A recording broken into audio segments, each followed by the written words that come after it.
Hey, all my YouTube people. I am coming at you with an open window today. Um, as a lot of you know, I have two cats, and I believe in keeping house cats. Uh, Most veterinarians will tell you that if you really want your cat to be safe, really you need to keep them inside these days and harness and leash train them, or give them a catio. Um, I lost a cat to feline leukemia virus, and that was one of the most difficult things I've ever gone through as a person. So I do get criticized for not letting my cats out some, but people gradually grow to understand, and I try and give them the most freedom they can have in their environment. So I've been uh, opening the windows for sunlight, and then I started cranking them open as it warmed up. So actually, my girl Jenny is over there right now, just sniffing the outside, watching the train go by. Okay, so this is going to be just 10 ways to kind of tell if your SO is as into you as you think they are, or as you are into them. Okay, it's going to be tough not to go into these too far, but I'm going to try and be much quicker about it this time around. Okay, were they iffy about getting married, about progressing your relationship? Okay, if you've been together a couple of years and you uh, you ask them to get married, let's say, and there's two ways this could go. If they give you a definitive look, marriage just isn't for me, that's not what I'm looking for. If they're very sure and definitive, fine, that's one thing. It's nothing against you, it's marriage. Now, if they kind of hem and haw and they're sort of iffy about it, like, I don't know, I'm just not sure. I mean, that could certainly be the case, but they just may not be sure about you. Um, so just make sure that you get a good gauge of the person over the first couple of years. If you can go into a third year, that's usually kind of a point of change. So I usually recommend dating for 2 years and then going for marriage and kind of being engaged for a third year or a fourth. Number two, by the way, these aren't in any order, it's just a list. Number two, do they prioritize time with you? The This may be a little bit less apparent before you're married, but certainly after you're married, that is a commitment to devote more time and attention to each other. That includes your family. It is a normal thing to spend less time with your family as you get older. That is the idea.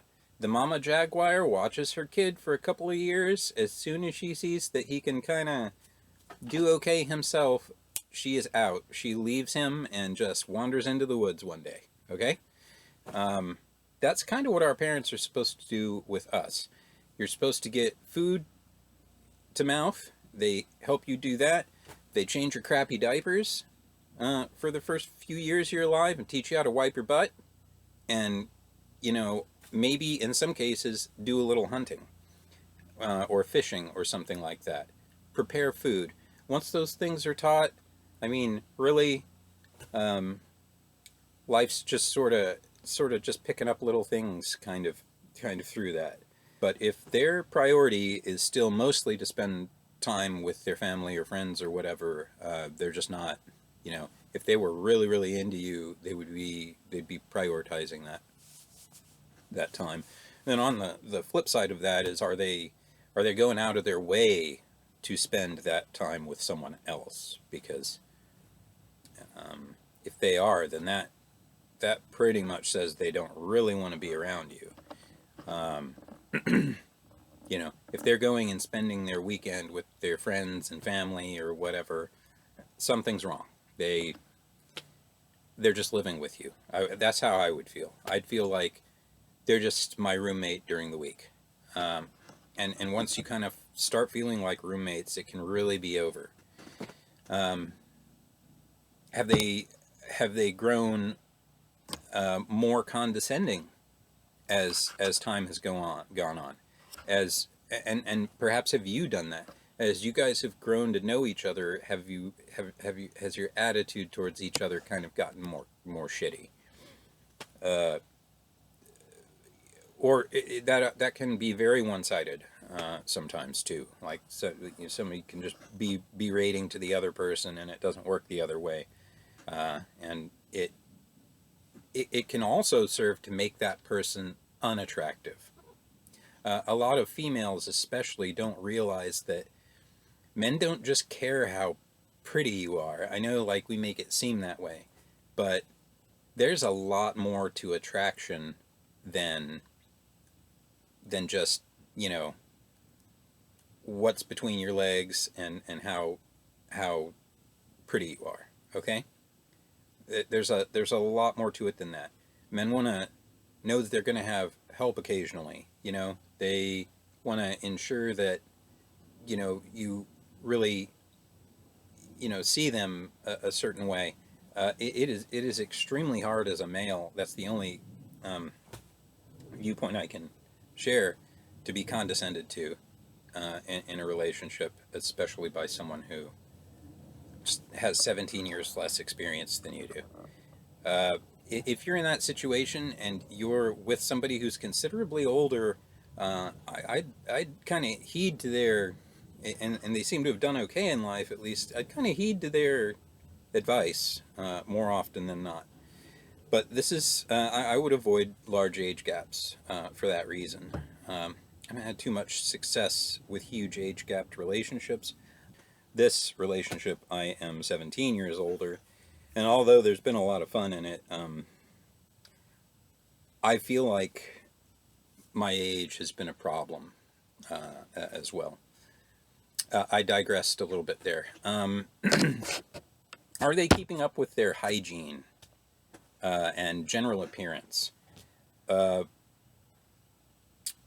they get up and brush their hair and teeth every day? Okay. Do they at least do it at some point during the day? Are they showering at least once a day? I don't know what the deal is with white people, but almost all the white people I know, I am Caucasian, you know, if you couldn't tell, but I don't get why our culture doesn't bathe. Okay, white people, you need to bathe every day. White women, you have to bathe every day. Okay, you guys will stink like terribly in no time. Okay, and that really says a lot about a person. Okay, those can point to very serious signs of depression and things like that. So, hygiene and general appearance, it also says about a lot about like how lazy they are and everything like that. Like, if you prioritize playing video games over your hygiene, that's an issue. No, if you've been working or you haven't had a shower today, you need to take one. Whatever you are, if you are a human being, you will stink after a day, even if you don't think you do. It's very hard to smell yourself. Okay, it's very hard to smell your own breath. A lot of people think they can do that. You cannot really smell your own breath. Okay, you know, and your teeth are important. Right? I did not take care of my teeth as a youth, and as you can see, I have practically no molars. I'm starting to get stuff going on my front teeth too. If and is that person maintaining that? Are they using their hygiene as some kind of weird sex punch clock or something like that? All those things can kind of point to trouble. If someone really valued you as a significant other, they would be, and really wanted to actually have sex with you, they would be clean, right? The attitude, I'm clean enough, when you're clearly saying they aren't, is not. And that's another thing. If somebody's like dirty and you don't want to and you don't want to have anything to do with having sex with them, tell them that. Okay? Just be honest about it. Like, I'm turning my sex drive off until you start bathing regularly. I'm not talking about like bathing just so you can have sex. That's not attractive and it's lazy. Okay? You get on a regular hygiene regimen. Take a shower at least before you go to bed. If you don't want to take a shower in the morning, I guess that's fine as long as you throw some deodorant on or whatever. But you need to be um, clean at some point every day. All right. All right. Sex. Are they overly preoccupied with sex? If somebody has sex on their brain way too often, that can also be unattractive, especially as you get older. You just have more going on in your life when you're older. You can't have sex on your plate and mind so much, you know? You're not as interested in it as many times a week, okay? So if your SO is always going on about it, it can be kind of unattractive. But if somebody has like a guttered sex brain, um, just tell them, just think, hey, I love sex, but this is really turning me off. You know, you, I'm. Tell them how many sexual encounters. I think something you should determine as a male and a female is how many sexual encounters a week are you comfortable with.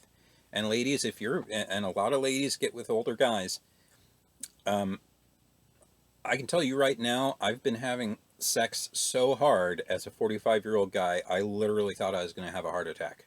Uh, it is a lot of work, and it's very taxing on an older guy's body, regardless of how well we do it. I mean, I know you see plenty of porn stars that are still in their 50s and stuff like that, and everything, and they're in great shape, and staying in great shape will certainly help you. Yeah, just